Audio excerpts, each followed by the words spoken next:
In this video, I'm going to give you 3 tips that you need to know about using a microphone. And if you watch till the end, you'll get 3 more tips about recording in general. Let's go. Tip number 1, how to connect your microphone. First, you want to install the shock mount. Now that shock mount is installed, you want to install the microphone into the shock mount. Now this particular microphone threads into the bottom with a rotating connector here. If you'd like a little more detail on this particular shock mount, I did a video just recently showing you how to hook up this exact shock mount. When you're setting up your mic, you want to ensure that you know what type of microphone you have and where the microphone should be addressed at. In this case, it's a side address microphone. Next, you'll want to get the female end of your XLR. Now, when routing your XLR cable, you want to ensure that there's no tension pulling down on your mic, or the connection isn't going to be bent or destroying your cable and affecting your bottom line recording. Tip number 2, always use a pop filter. Whenever you're singing, I'm in a store and I'm singing, hey! Or having vocals where you're close up to the microphone, you're going to want the pop filter. It's going to eliminate plosives and any unwanted breath noises on your microphone, especially if you're using a large diaphragm condenser like this microphone. And for tip number 3, this is going to be proper mic address, or how you speak into the microphone, how far away you're standing, how you orientate your body towards the capsule in the microphone. The microphone and the capsule within is capturing your voice, and so you want to deliver it in the best manner possible. You're there recording and putting in all this effort, you might as well get it right? Depending on your content that you're creating, whether you are singing or just doing some voiceover work, you want to have consistent spacing from the microphone.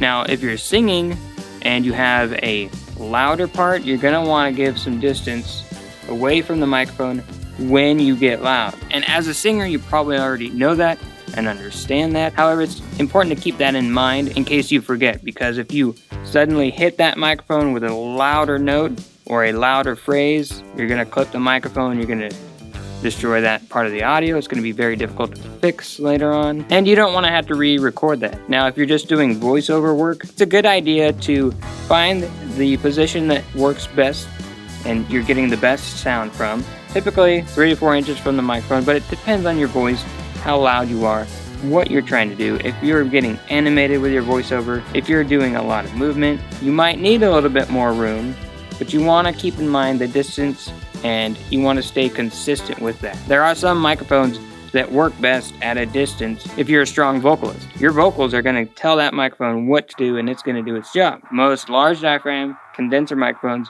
are going to be okay with that. Some dynamic microphones will actually have a proximity effect. The closer you get, you're going to get different results in your overall tone. And it depends on your vocal style and what's happening. Just keep in mind, if you're doing voiceover work, a good rule of thumb is to find the comfortable distance that you're working in, test, record it, hear how it sounds, and if you like it, place markers where your feet are in your recording booth, then you can always have that spacing. Or you can literally get a tape measure out or a ruler and just see how far away you were. That way you can keep that audio consistent with your work. And there you have it, 3 tips that you should know about when utilizing a microphone. These tips are very simple, yet they will help you immensely whenever you're recording. It'll also help anybody who's working on your audio for you. Any mixing engineers or audio editors out there will certainly appreciate those little efforts that you put in. If you've made it this far to the end of the video, thank you very much. I appreciate it. Here are your 3 additional tips in general for recording. The first is hertz. What are hertz?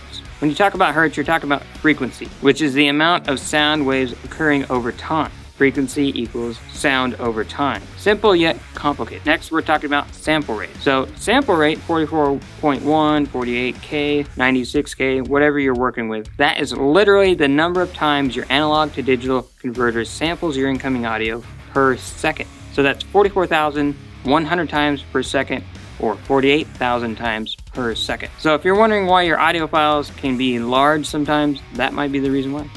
And last but not least, what's the deal with bitrate? In audio, bitrate is coupled with the sample rate. So the bitrate refers to the quality of each individual sample occurring. Your standard CD quality audio is going to be 44.1K, and the bitrate is going to be 16-bit.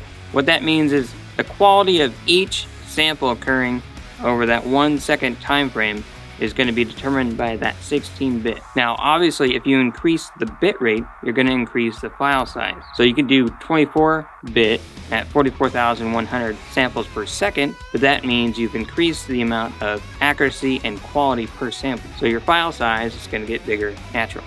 Alright, thank you guys so much for watching. Again, this is Tony with Learn Audio Basics. I hope you found something useful in these tips, and thank you for watching to the end to get these 3 additional ones. If you're so inclined, go ahead and check out my other videos. I'm going to be covering lots of different audio topics on this channel, and I'd love to have you stick around. And I would like this channel to get as large as possible so that we can help all the creators out there and anyone willing to learn. If you dig this kind of stuff, let's help everyone out and like, share, and comment. I certainly appreciate it. Thank you. And if you haven't already, subscribe for more helpful tips in audio. Peace!